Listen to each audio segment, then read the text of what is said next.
내가 이르노니 너희는 성령을 따라 행하라. 그리하면 육체의 욕심을 이루지 아니하리라. 육체의 소욕은 성령을 거스르고 성령은 육체를 거스르나니 이 둘이 서로 대적하므로 너희가 원하는 것을 하지 못하게 하려 함이니라.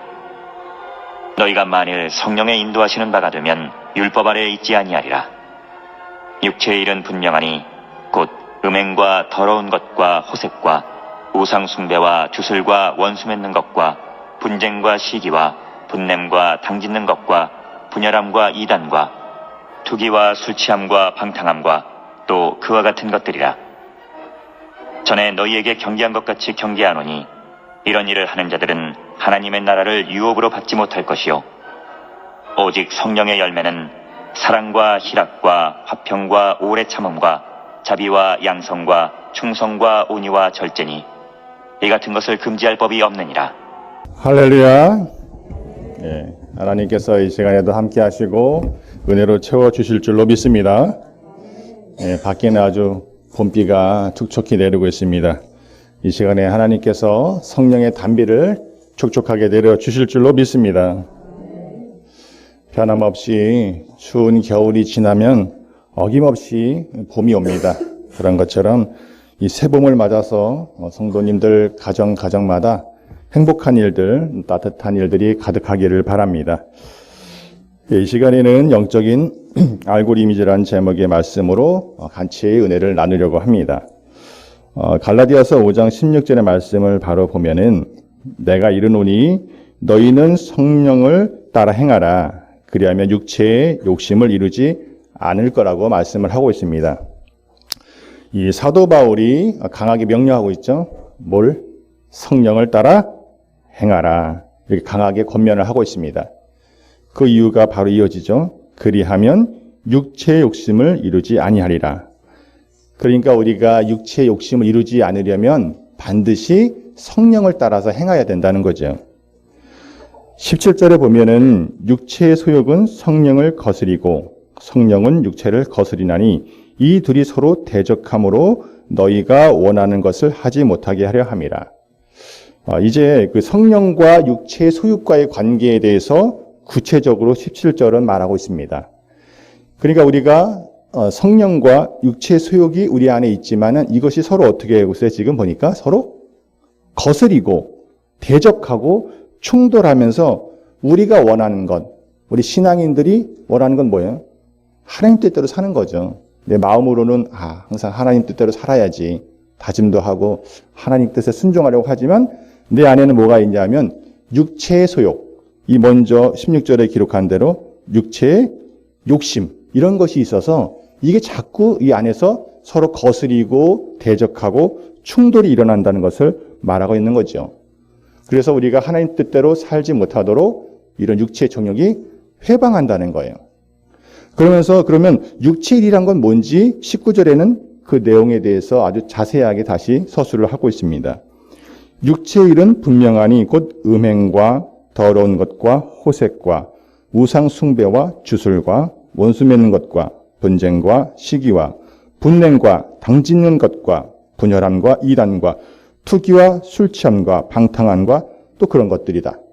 그러니까 하나하나를 봐도 어때요? 다 하나님이 다 싫어하는 거죠. 우리가 육체의 일이라고 하니까 그럼 육체의 일은 다 죄냐? 아니죠. 우리가 지금 말하는 것, 걷는 것, 밥 먹는 것, 움직이는 것, 그것 다 육체의 일이지만 성경에서 갈라디아서에서 기록한 육체의 일이라는 것은 바로 육체의 정욕, 육체의 소욕을 따라 일하는 것을 말하는데 오늘의 19절의 이야기는 육체의 일, 그것이 무엇인지에 더 구체적으로 말하는 거죠. 하나하나를 봐도 분명하게 구체적으로 서술하는 것을 보면 다 어때요? 우리가 하나하나 들어도 이건 하나님이 정말 싫어하는 것이라는 것을 발견하게 되죠. 음행하는 것, 더러운 것, 하나님의 속성과 하나님의 어떤 본질에서는 전혀 거리가 없는, 다 하나님 싫어하시는 것들이죠. 호색하는 것, 우상숭배, 추술, 남하고 원수 맺는 것, 시기하는 것, 분내는 것, 당짓는 것, 이단, 투기, 술 취함, 방탕함, 이런 것들은 다 하나님 나라의 유업을 받지 못할 것이라고 말하고 있습니다. 이런 것들을 행하면 어떻게 된다는 거예요? 결국은 영적인 사망으로 행하게 되는 죄라는 거죠. 야고보서 1장 15절에는 욕심이 잉태한 즉 죄를 낳고 죄가 장성한 즉 사망을 낳느니라. 그러니까 우리 안에 이런 욕심들이 자꾸 쌓이다 보면 그것은 몰라요? 죄를 낳게 되고 이런 죄악들이 쌓여서 결국은 영적인 사망에 이르게 된다고 야고보서에도 기록을 하고 있습니다. 22절에 보면은 이와 완전히 상반된 기록이 있죠. 성령의 열매에 대해서 기록을 하고 있습니다. 성령의 열매는 사랑과 희락과 화평과 오래 참음과 자비와 양선과 충성, 온유 절제. 우리가 흔히 말하는 성령의 9가지 열매들이죠. 하나하나를 봐도 어때요? 하나님 참 기뻐하시겠다는 생각이 들죠. 사랑하고 또 희락. 이 희락은 세상적인 말초적인 희락이 아니라 하나님의 은혜로 받는 그런 기쁨이죠. 화평하고 오래 참아주고 양선, 위선이 아닌 양선을 행하고 충성하고 온유하고 따뜻한 마음을 갖고 죄에 대해서 절제하는 것. 다 이런 것들 성령의 열매는 다 하나님의 속성에 하나님 기뻐하시는 일들이죠. 이렇게 육체의 정욕과 성령의 열매는 아주 대조적이죠. 그것을 지금 성경 본문에 기록을 하면서 이 두 가지가 우리 안에서는 서로 거스리고 대적하고 충돌해서 우리가 원하는 성령의 열매 따라 사는 하나님의 뜻에 순종하는 삶을 살지 못하도록 거스리고 서로 부딪힌다는 거예요. 우리 안에서. 이 부분에 대해서 우리 갈라디아서 사도 바울이 기록을 했지만 로마서도 사도 바울이 기록을 했죠. 로마서 7장을 한번 참고적으로 보면은 이 상황에 대해서 이 지체 속에서 두 가지가 충돌하는 그런 치열한 싸움에 대해서 사도 바울이 아주 진실된 고백을 기록하고 있습니다. 로마서 7장, 8장이 참 이 부분하고 연결해서 이해하는 데 크게 도움이 되는 성경인데요. 로마서 7장 19절부터만 먼저 봉독을 하자면 내가 원하는 바 선은 행하지 아니하고 도리어 원하지 아니하는 바 악을 행하는도다. 만일 내가 원하지 아니하는 그것을 하면 이를 행하는 자는 내가 아니요 내 속에 거하는 죄니라. 그러므로 내가 한 법을 깨달았노니 곧 선을 행하기 원하는 나에게 악이 함께 있는 것이로다. 내 속사람으로는 하나님의 법을 즐거워하되 내 지체 속에서 다른 한 법이 내 마음의 법과 싸워 내 지체 속에 있는 죄의 법으로 나를 사로잡는 것을 보는도다. 오호라 나는 곤고한 사람이로다. 이 사망의 몸에서 누가 나를 건져내라. 우리 주 예수 그리스도로 말미암아 하나님께 감사하리로다. 그런즉 내 자신이 마음으로는 하나님의 법을 육신으로는 죄의 법을 섬기노라. 할렐루야. 자, 이 말씀을 보니까 사도 바울이 로마서 7장을 통해서 그 상황을 또 구체적으로 기록을 하고 있는 거예요. 이 로마서 7장에는 이 사도 바울이 내면적인 어떤 다툼을 선과 악으로 또는 하나님의 법과 죄의 법으로 표현하면서 자신의 지체 속에서 항상 나는 사도 바울은 하나님의 법, 선한 법만을 행하길 원하지만은 근데 어때요? 다른 법, 죄의 법이 치열하게 영적 싸움을 하고 있다 나는 안에서도. 그렇게 탄식하면서 그래도 예수 그리스도를 통해서 하나님께 감사의 고백을 드립니다. 할렐루야. 여러분 인간은 누구나 이 아담의 범죄 때문에 선악과를 먹은 아담의 범죄 이후에 모든 사람들은 죄에 매여 살아가게 됩니다. 사도 바울은 우리가 복음성가에서도 찬양하듯이 예수님처럼 바울처럼 그렇게 살 수는 없을까 이렇게 고백할 정도로 어떤 우리 신앙인의 롤모델이라고 할까요? 모범이 된다고 할까요? 그런 사도 바울도 어때요? 오늘 보니까 자기도 원하지 않는 그런 것들이 있다. 다툼이 있다는 것을 솔직하게 고백을 하고 있습니다. 여러분들도 아마 내적으로 이런 갈등이 있을 수도 있습니다. 어떻게 보면 예외 없이 누구나 우리는 크고 작은 영적인 싸움을 싸우면서 신앙생활을 하게 됩니다. 물론 그게 어떤 분들은 크게 부딪히는 경우도 있고 소소하게 부딪히기도 하지만 우리는 예외 없이 어떤 죄와 하나님의 뜻 사이에서 갈등을 하기도 하고 싸움을 하기도 합니다. 그러니까 사람들은 누구나 그런 부분이 있으니까 우리가 사람을 통해서 여러분 그런 약점들을 인정하고 사람을 통해서 이렇게 시험 들지 않으시기를 바랍니다. 왜냐하면 우리는 다 부족한 존재들이거든요. 신앙생활을 하다가 교회를 떠나가는 상당수의 사람들이 말씀에 부딪혀서 떠날까요? 여러분이 겪는 주변의 신앙생활을 하다가 떠나간 사람들의 대부분은 어때? 목회자가 어떻게 그럴 수가 있어? 목회자가 저렇게. 아니면 오랫동안 신앙생활을 했던 장로님이, 권사님이, 집사님이 난 그래도 그분을 믿었는데 어떻게 저렇게 말할 수 있어? 어떻게 저렇게 행동할 수 있어? 어떻게 저렇게 성경적이지 않을 수가 있어? 오랫동안 기도 생활하고 오랫동안 신앙생활 했던 분이 어떻게 저럴 수가 있어? 라고 그 사람들을 통해서 실족하기도 하고 에이 그 꼴 보기 싫어 교회 안 간다. 이런 분들 아마 주변에 쉽게 만날 수 있을 겁니다. 여러분 그러나 이렇게 사도 바울 같은 큰 종도 이런 고백을 했는데 일반 사람들은 어떻겠어요? 우리 각자 생각하면 우리가 그렇게 100% 온전하게 살아갑니까? 때로는 이거 하나님 뜻이 아닌데라고 하면서도 실수하기도 하고 인간적인 모습이 나오기도 하고. 왜? 우리는 불완전하거든요. 누구든지 아담 하와 이후에 선악과의 그 먹은 범죄로 인해서 우리는 그런 죄의 연대성이 있기 때문에 자유로울 수가 없거든요. 그러니까 우리가 하나님의 자녀라고 하더라도 우리에게는 이런 인간적인 모습 또는 죄의 모습이 나타날 수 있거든요. 그럼 그것을 서로 용납하고 인정하고 기도할 때가 우리 신앙이 건강한 거지. 어떻게 그럴 수 있냐고 하면 어때요? 내 마음이 시험이 들 수 있는 거죠. 그러니까 여러분 서로서로 인정하고 용납하고 기도하는 우리 모두가 되기를 바랍니다. 그렇다고 사도 바울이 어마어마하게 큰 죄를 여기 아까 기억된 대로 우상 숭배를 하거나 주술을 하거나 시기 질투 분열 이런 것 때문에 그런 게 아니라 이 사도 바울은 그 작은 것도 죄짓기 싫었단 마음이에요. 그러니까 온전하게 하나님 뜻만 행하고 싶은데 그것만 그렇게 살 수 있나요? 그러지 않는 걸 아주 솔직하게 겸손하게 고백하는 거죠. 어떤 사람은 사소한 것도 이거 하나님 뜻이 아니라고 생각해서 그거 가지고 몸부림치면서 싸우는 사람도 있고 어떤 사람들은 다른 문제 가지고 경중에 따라서 싸움이 있는데 사도 바울 같은 종은 어때요? 온전하게 하나님 뜻을 살기 위한 겸손한 자기를 돌아본 고백이죠. 여기서 우리가 사도 바울의 고백 중에서 좀 귀하게 봐야 되는 게 뭐냐면 마지막의 고백이에요.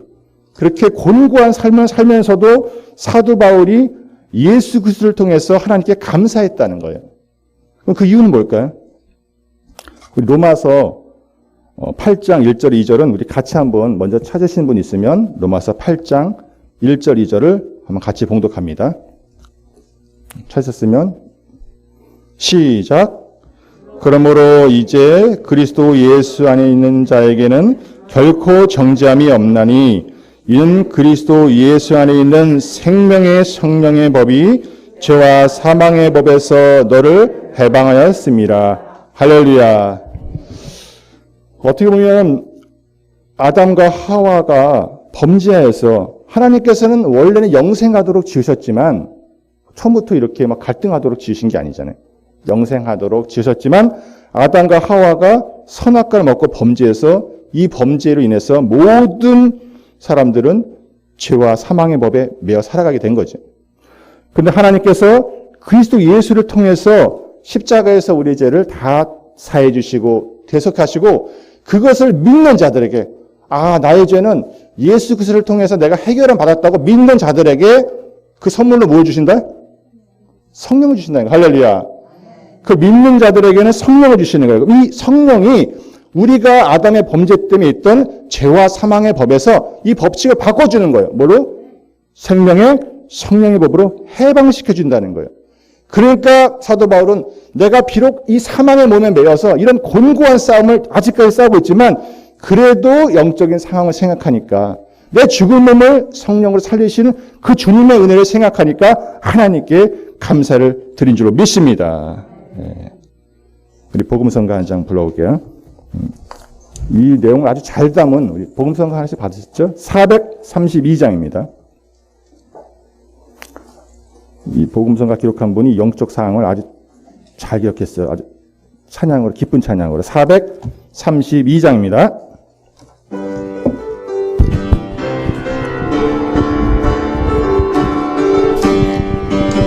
예수 안에 있는 나에게 결코 정죄함 없네. 생명의 성령의 법이 해방하였네. 예수 안에 있는 나에게 결코 정죄함 없네. 생명의 성령의 법이 해방하였네. 아멘. 예수 오직 예수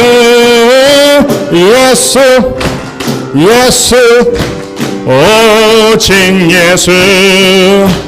죄와 사망에서 나를 구원했네. 죄와 사망에서 나를 구원은 해방되었네. 죄와 사망의 법에서 해방되었네. 죄와 사망의 법. 한 번 더. 예수 안에 있는 나에게 결코 정죄함 없네. 생명의 성령의 법이 해방하였네. 할렐루야. 예수 안에 있는 나에게 결코 정죄함 없네.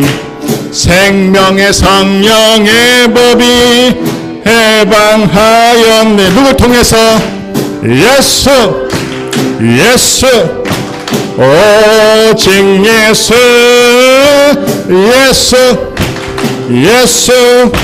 오직 예수. 아멘. 죄와 사망에서 나를 구원했네. 죄와 사망에서 나를 구원은 해방되었네. 주여 해방되었네. 죄와 사망의 법에서. 아멘. 해방되었네. 죄와 사망의 법에서 해방되었네. 아멘. 해방되었네. 죄와 사망의 법에서 해방되었네. 죄와 사망의 법에서. 할렐루야. 이게 바로 영적인 법칙이죠. 아담의 범죄로 인해서 죄와 사망의 법에 매여있던 우리를 성령을 주셔서 생명의 법으로 인도하시는 주님의 은혜에 늘 감사하시기 바랍니다. 예. 오늘 제목이 좀 어떻게 보면 좀 독특할 수도 있습니다. 왜? 영적 알고리즘. 세상이 변해가고 발전해가면서 예전에는 우리 어릴 때 이럴 때는 사용하지 않았던 단어들이 많이 생겨나는 것 같습니다. 내비게이션도 그렇고, 이메일. 옛날엔 다 편지 썼는데 이메일로 보내잖아요. 요새 웬만한 것들은. 어플리케이션을 깔아서 스마트폰이 나오면서 특히 더 그런 것 같아요. 어플을 깐다. 여러분 많이 유튜브 보시죠? 스마트폰 있으신 분들은 아마 유튜브를 거의 사용하지 않나 생각이 듭니다. 또 페이스북이니, 인스타니, 팔로우니.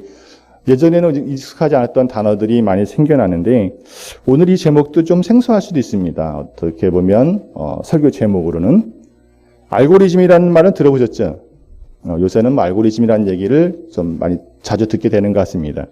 알고리즘이라는 얘기는 어떤 문제를 해결하기 위한 방법이나 절차의 집합들, 문제 해결해가는 과정들을 알고리즘이라고 하는데, 이것은 컴퓨터뿐만 아니라 어떻게 보면 과학, 교육, 문화 등에 다양하게 지금 사용이 되고 있습니다. 특히 유튜브 알고리즘도 다양하게 아마 어떤 규칙과 절차가 잘 적용되는 경우인데, 여러분이 유튜브에서 건강에 대한 걸 하나 딱 검색하면 어때요? 밑으로? 건강에 대한 게 쭉 뜰 거야, 아마. 그죠?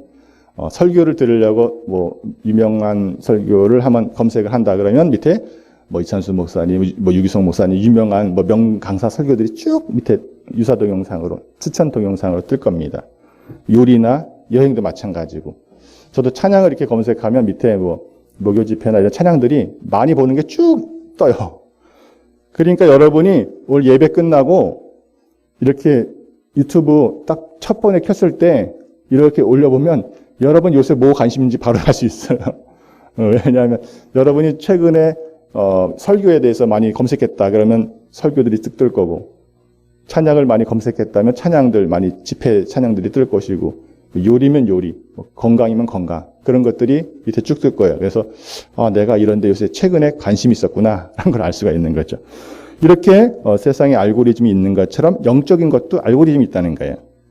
오늘 본문에 있는 말씀들을 보면 어때요? 육체의 욕심을 따라 행하면 육체의 일은 분명하니까 여러 가지 알고리즘이 작동을 하게 되는 거죠. 뭐 음행한 것, 더러운 것, 호색한 것, 이런 것들이 있는데, 이 제목을 단 이유는 뭐냐면 여러분이, 우리가 모든 사람들이 육신을 따라서, 육신이라는 얘기는 말씀드린 대로 육신을 뭐 움직이고 이렇게 밥 먹고 걷는 게 아니라 성경에 기록된 대로 이렇게 하나님이 싫어하는 죄악들, 이런 것들을 행하게 되면 그런 것들은 꼬리에 꼬리를 물고 연쇄 반응을 일으킨다는 거예요. 알고리즘처럼. 예를 들면 물질에 아니면 마초적인 어떤 것들 위해서 내가 욕심을 내기 시작하면 그로 인해서 사람들하고 비교하니까 어떻게 돼요? 시기도 나고 질투도 나고, 그런 연쇄고리를 통해서 그러면 그걸 얻기 위해서 뭐 우상을 찾아가기도 하고 주술도 하게 되고 또 투기도 하고 질투도 하고 미워하게 되고 더 가지려고 욕심도 내고, 그러면 그런 것 통해서 허무하면 술 취하게 되고 방탕하게 되고 더러워진다는 거예요. 그러니까 죄라는 것은 죄를 하나를 지으면 그게 연쇄적으로 알고리즘처럼 작용을 한다는 거예요. 유사 동영상이 유튜브에 뜨는 것처럼. 반대로 여러분이 성령이 충만하고 사랑을 하게 되면, 사랑하니까 어때요? 이 사랑은 뭐 육체적인 사랑이 아니라 하나님 주신 사랑을 우리가 성령으로 받으면 마음이 편안해져. 이건 참 평안이, 왜? 죄를 벗어났으니까 그 참 기쁨이 온단 말이야. 어떤 세상에 주는 기쁨과 다른 거 아시죠, 여러분? 예, 이건 하나님이 주신 기쁨이 있어요. 막 밑에서 샘솟는 뭔가 막 희열과 기쁨이 있단 말이에요. 영적인 기쁨이 있단 말이에요.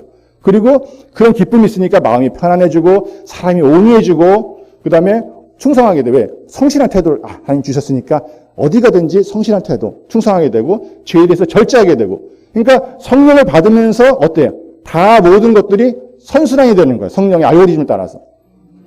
죄를 짓면 죄의 알고리즘 따라서 미워하고 욕심내고 시기하고 질투하고 빼앗으려고 하고 주술 부리고 어떻게 한 방법이든지 얻으려고 착취하려고 하고 이렇게 된다는 얘기예요. 그러니까 우리가 뭘 받아야 된다? 성령을 받아야 된다. 중요한 거예요. 성령을 받아야 죄와 사망의 법에서 해방돼서 생명의 성령의 법으로 살아간다는 거지. 우리 아담의 범죄 이후로 우리는 내 의지와 상관없이 우리는 죄와 사망의 알고리즘, 죄와 사망의 법에 매여 살아가게 됩니다. 그런데 우리가 예수 그리스도를 통해서 성령을 받게 되면 우리는 찬양한 대로 어떻게 돼요? 죄와 사망의 법, 그 죄와 사망의 알고리즘이 끊어지고 우리는 다시 생명의 성령의 법, 생명의 성령의 알고리즘으로 살아가는 줄로 믿습니다. 그래서 이 제목을 이렇게, 아마 이 제목은 많지 않을 것 같아요. 최근에 이 말이 나왔기 때문에 예전 설교를 봐도 이렇게 한번 적용시켜 봤습니다. 여러분, 성령은 언제 많이 받을까요? 말씀을 들을 때 받습니다. 말씀을 들으면, 이 말씀이 내 귀에 들어오면, 말씀은 세상의 그런 서적이나 교양 서적하고 달라서 생명력이 있어요. 그러니까 하나님의 뜻을 기록한 거기 때문에 이 말씀을 듣게 되면 내 마음에서 깨달음이 있고 감동이 일어나요. 그렇지. 하나님 이런 뜻을 가지고 계셨구나. 하나님 이런 계획이 있으셨구나. 이렇게 우리를 구원하시려고 사랑했다는 것이 다 성경에 녹아있기 때문에 말씀을 들을 때 성령을 받는 줄로 믿습니다. 또 여러분이 같이 기도할 때 또는 찬양할 때 이거는 세상에서 줄 수 없는 감동이 있잖아요. 우리가 흔한 말로 교회 와서 뭐 받았다 그래? 은혜 받았다. 나 마음이 뜨거워져. 하나님 뜻을 발견하고 깨달음을 얻었어. 기도하는 가운데 마음이 뜨거워졌어. 이거는 세상에서 주는 것 같지 않아. 또는 찬양 부를 때 눈물이 나고 왠지 감동이 됐어. 그런 걸 은혜 받았다고 하죠. 그때 성령이 임한 줄로 믿습니다. 예. 그 성령이라는 것은 서서히 녹아들어요, 여러분. 지금도 이렇게 말씀을 함께 은혜 나누고 또 간절히 기도하고 찬양할 때 마음이 편안해지고 위로가 되고 하나님께 감사하게 되면 잔잔하게 성령이 임합니다. 꼭 뭐 이렇게 막 특별하게 꿈에 막 뭐 나타나거나 막 안 보이던 게 막 보이고 막 그러지만 성령 막 방언이 막 터져서 막 뛰어다니고 이러지만 성령이 임한 게 아니라 성령은 우리가 진심으로 예배드릴 때 우리에게 임하는 줄로 믿습니다. 여러분, 성령이란 우리는 다 누구나 하나님의 자녀로 지음받았기 때문에 그래서 악인이라 할지라도 어떤 계기를 통해서 하나님 만나면 회개하고 성령 받을 수도 있어요. 악인이라서 아유 저런 악인 다 전도해야 돼. 왜? 그들이 악인이 할지라도 하나님을 만나고 성령 받으면 그들 회개할 기회가 있는 거지. 그리고 중요한 것은 또 이 성령이라는 것은 한 번 받았다고 끝나는 것이 아니라는 거예요. 어떤 분들은 뭐 구원파나라고 할까요? 한 번 받으면 됐다. 우리 세상 받았다. 이제 끝났다. 영원하다. 아니에요. 왜냐하면 성령은 한 번 임했다가도 얼마든지 떠나거나 소멸될 수 있다는 걸 알아야 돼요. 그래서 주기적인 예배 이렇게 모임이 그래 중요한 거예요. 나 예전에 구원받았어. 예전에 구원받았다고 지금도 구원받았나? 여러분 구원받은 다음에도 하나님이 싫어하는 정욕에 따라 계속 하면 성령 떠나갈 수 있어요. 미워하고 시기하고 질투하고 우상숭배하고 그런 식으로 살면 내 안에 있던 성령이 있다 할지라도 이게 떠나갈 수 있어요. 그럼 다시 무슨 법에 적용되는 거예요? 죄와 사망의 법에, 죄와 사망의 알고리즘에 빠지게 되는 거예요. 다시. 그러니까 우리가 계속적으로 성령의 임재를 경험해야 된다는 거지. 또 우리가 살면서 항상 이런 거 있을 거예요. 아, 내가 하나님 뜻대로 살려고 그렇게 했는데 안 돼, 잘. 그렇죠? 아, 하나님 뜻대로 온전하게 하려고 했는데 또 넘어졌네, 이런. 이게 내 약점이야. 아, 이 부분이 잘 안 돼. 여러분, 그래도 감사한 것은 여러분 성령이 있기 때문에 그런 고민도 하는 거예요. 아주 악인들은 그런 고민도 안 하는데 여러분이 그렇게 하나님 뜻대로 살려는 것도 은혜고 성령이 있기 때문인 줄로 믿습니다. 그런 과정들이죠. 그래서 오늘도 예배드리러 여러분 생명새 물가로 나오셨는데 여러분 반드시 오늘도 성령 받고 가시기를 바랍니다. 극장에 가면 영화를 봐야 되잖아요. 또 주유소에 가면 기름을 넣고 병원에 가면 진료를 받아야 되듯이 예배드리면 여러분 꼭 성령 받아 가시기를 바랍니다. 그래야지 우리가 일주일 동안 살아갈 영적인 에너지, 영적인 성령의 알고리즘의 그 기운을 이 시간 얻고 가는 겁니다. 그래서 한 주를 예배를 시작하는 거예요. 우리 일요일이 가장 처음에 있잖아요. 왜? 이게 성령 받고 한 주 살라는 거예요, 이게. 성령 받고 그리고 일주일 보내라는 거예요. 성령의 법칙에 따라 살라고 이렇게 달력이 만들어진 거예요. 그리고 여러분 성령을 받으면 우리가 이 한 성령 안에서 서로 교통하게 돼요. 그리고 공감하게 됩니다. 여러분이 오늘도 이 말씀 들을 때 저도 말씀을 전하면서 많이 준비했지만 그래도 저도 지금 말씀을 전하면서도 감동이 돼요. 여러분 중에서도 일부는 감동이 되시는 분도 있을 줄로 믿습니다. 이 성령의 교통이에요. 성령의 교감입니다. 왜? 성령이 임하면 한 성령 안에서 우리는 이렇게 말씀을 들을 때 또는 지난주 얼마나 뜨거웠어요. 합심으로 같이 기도할 때 함께 찬양할 때 서로 성령이 임하고 교통이 되는 줄로 믿습니다. 이 은혜예요, 은혜.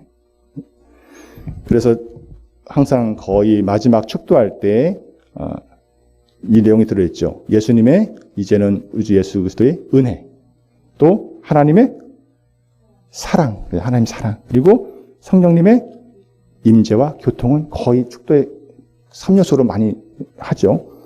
그러니까 이런 예배드린 모든 자들에게 하나님의 은혜와 예수님의 은혜와 하나님의 사랑과 성령님의 임재와 교통이 있기를 마지막에 이렇게 축복하시고 예배를 맞추는 거지.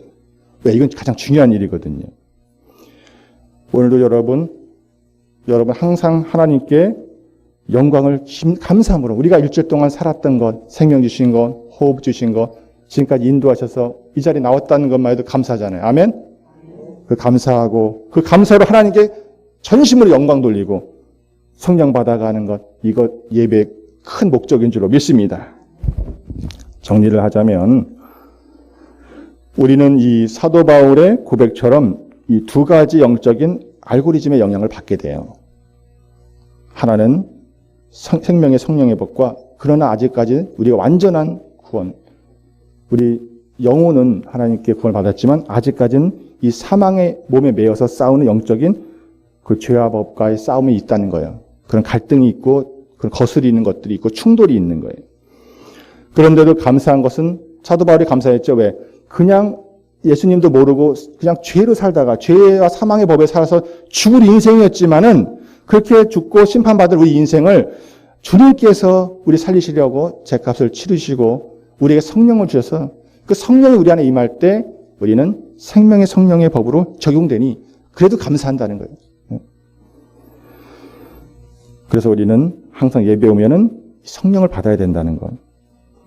여러분 항상 교회 모였을 땐 오면은 이거부터 기도해요. 저도 이건 거의 빼놓지 않아요. 하나님 오늘도 진심으로 영광 돌리기 원합니다. 주님 감사로 영광 돌릴 때 좀 영광 받아주시고 성령과 은혜로 채워주시옵소서라고 기도해요. 오면. 여러분 항상 이 기도하시고 꼭 돌아가실 때는 성령 받아가시기를 바랍니다. 그래서 늘 성령이 충만해서 성령의 인도함을 받고 살아가는 우리 모두가 되기를 바랍니다. 오늘은 복음성가 한 장 부르고 찬양 부른 다음에 마친 기도로 말씀을 마치도록 하겠습니다. 우리 복음성가 523장 한 장 부르고 제가 간단하게 마침 기도하고 마치도록 하겠습니다. 523장입니다. 세상이 참 어렵죠. 경제적으로도 그렇고 지금 코로나 상황 또는 그나마 비가 너무 감사하게 비가 내렸는데 화재도 또 산불도 나고 우리가 치열한 대선을 치르는 걸 보면서 어떤 갈등도 받고 그러나 여러분 하나님께서 언젠가 회복시켜 주실 줄 믿습니다. 그리고 그런 어려움 속에서도 우리는 유혹이 있더라도 우리는 순결한 어린 양의 신부가 되기를 바란다는 그 각오 가지고 그 다짐 가지고 이 찬양 부르고 기도를 마치겠습니다. 523장입니다.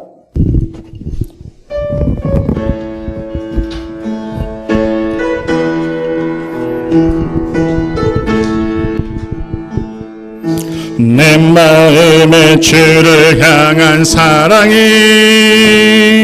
나의 말엔 주가 주신 진리로 나의 눈에 주의 눈물 채워주소서. 내 입술에 찬양의 향기가 되서내는 주를 닮은 섬김이 나의 삶에 주의 흔적 남게 하소서. 하나님의 사랑이 영원히 함께하니 십자가의 길을 걷는 자에게 순교자의 삶을 사는 이에게 조롱하는 소리와 세상 유혹 속에도 주의 순결한 신부가 되리라. 내 생명 주님께 드리리. 한 번 더 내 마음에 주를 향한 사랑이 나의 말엔 주가 주신 진리로 나의 눈에 주의 눈물 채워주소서.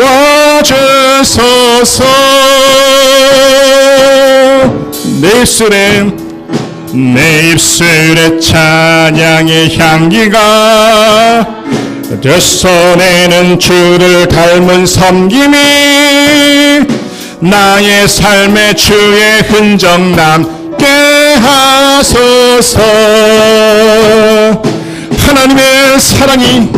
하나님의 사랑이 영원히 함께하니 십자가의 길을 걷는 자에게 순교자의 삶을 사는 이에게 조롱하는 소리와 세상 유혹 속에도 주의 순결한 신부가 되리라.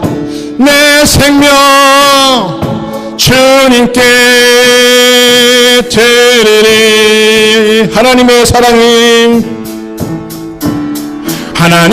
사랑이 영원히 함께하니 십자가의 길을 걷는 자에게 순교자의 삶을 사는 이에게 조롱하는 소리와 조롱하는 소리와 세상 유혹 속에도 주의 순전한 신보가 되리라.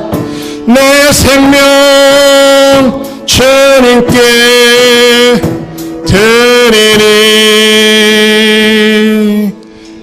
기도하겠습니다. 거룩하신 주님 감사합니다. 생명의 주님 감사합니다. 오늘도 말씀 속에서 은혜를 주시니 진심으로 감사를 드리옵나이다. 저희들 사도 바울의 고백처럼 저희들 두 가지 영적인 알고리즘의 영향을 받고 살아갑니다. 예수님 안에서 생명의 성령의 법으로 저희들 살 수 있도록 인도해 주시니 진심으로 감사를 드리옵나이다. 성령의 인도함을 받는 하나님의 자녀들에 대해서 어둡고 힘든 세상 속에서도 빛과 소금의 역할 감당하며 늘 기쁨과 감사함으로 살 수 있도록 도와주시옵소서. 원하옵기는 세상의 어떤 유혹 속에서도 십자가의 길을 걷는 주님의 순결한 신부들 되기 원하오며 우리 주 예수님의 이름으로 기도드리옵나이다.